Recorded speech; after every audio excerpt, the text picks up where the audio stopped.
When someone is snubbing you, normally they sometimes make it absolutely clear that you're not welcome. Sometimes they would make it very subtle, you will not know. But regardless of how they send you the message, you get it. As a normal person, you get it. You and me, we get it. That people don't like us, or certain people, they don't really want to be with us. That is quite normal. That's fine. But people like Meghan and Harry, they don't get it. Or they are so dumb that they do not have any brain, therefore they don't get it.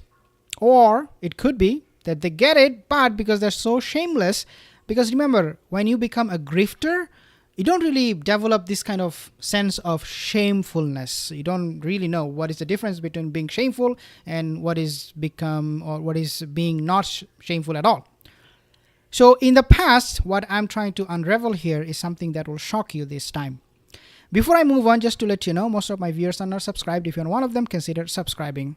Let's take a look at this particular article first. So basically, this article is talking about how the royal family, they snubbed Meghan and Harry. So Prince Harry faces yet another brutal snub from the royal family this time. So what happened this time? Prince Harry faced yet another brutal snub from the royal family as King Charles's younger son was cut off of a new documentary for the BBC. So this is not the snub I'm talking about. So don't go anywhere. Don't get too excited either. Just kidding. But this is something I want to share with you first. The documentary features some key members of the royal family as it reflects over the Queen's death, as well as looks at King Charles's first year on the throne. And this article was published December 25th, 2023. So this was a big snub, and Harry should have gotten the message that I'm not welcome, or that family members, they don't like me, so I better back off. Then you have another snub, and this one was published on Daily Mirror. I believe this is from November. Harry and Meghan insist King Charles snubbed them over his 75th birthday party. New family row, as couples say, they had no contact from palace. That they had no contact, and friends suggest story was brief to distract from Kenya trip. So basically, when they were doing this 75th birthday, Meghan and Harry, they were testifying themselves that we were snubbed. They did not care about us. And so again, this was published in November last year, November 6th. Okay.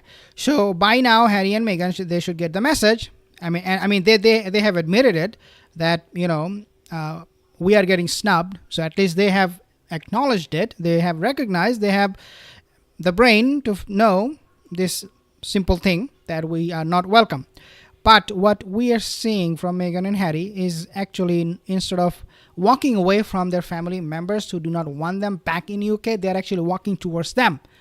And this is what makes it so frustrating and disgusting about this couple. When you fall in love with some personality, you fall in love because of their personality, strong personality, their confidence.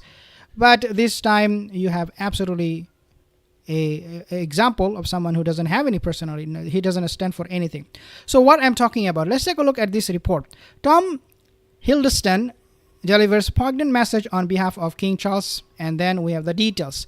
Now, this message he read was supposed to be read by King Charles himself. But King Charles, he asked him to do this, Tom Hiddleston.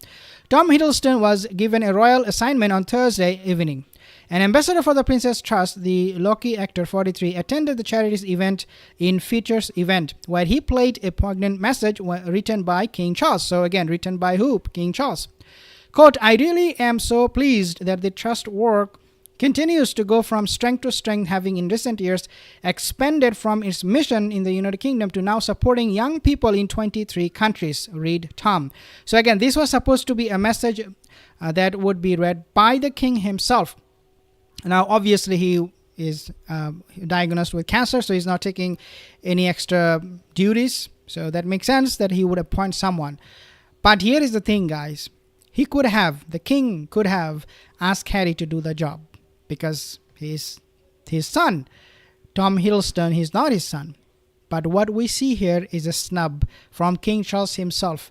And Harry, yet again, was snubbed brutally by the king. Now, here is the thing, guys. Also, you have to understand. A few days ago, when the king was ill, when he was first diagnosed with cancer, he made it absolutely clear that Harry would not fill in for him. Therefore, if the king is traveling or is sick, Harry will not be seen anywhere doing the king's duty.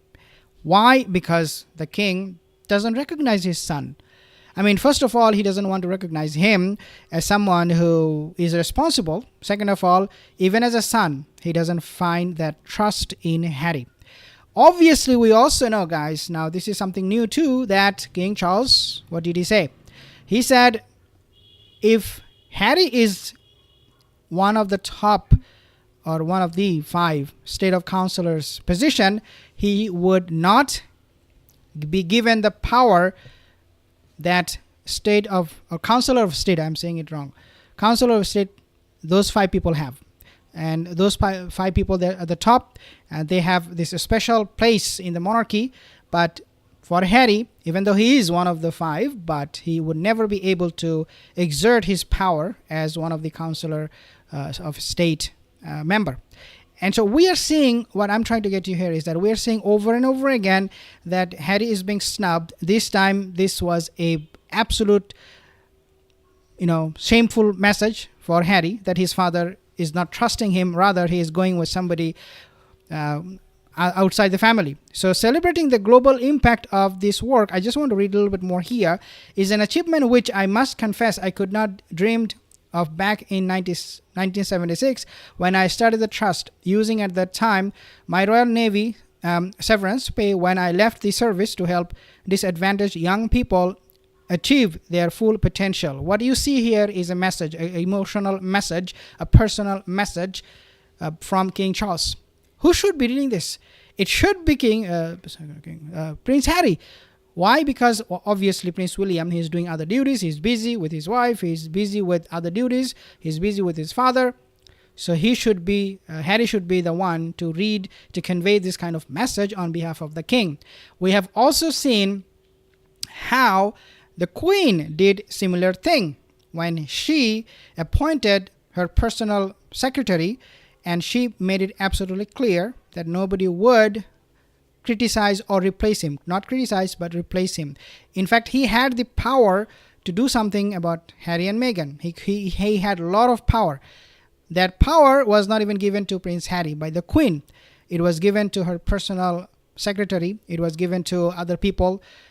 The Meghan Kelly, I think her name, or I forgot the machine gun Kelly, something, I don't remember the name, but it was not Prince Harry. So other people from the monarchy, they were given those kind of power, and Harry was not. It is same for the king, it was same for the Queen, and Harry is still not getting the message. And instead, what he is doing now is he's desperate, more desperate than ever to return to UK with his wife. But obviously, I don't see that is happening anytime soon by looking at what King Charles is doing at the moment. Thank you guys for joining this session. I'll see you in the next video. Have a wonderful day.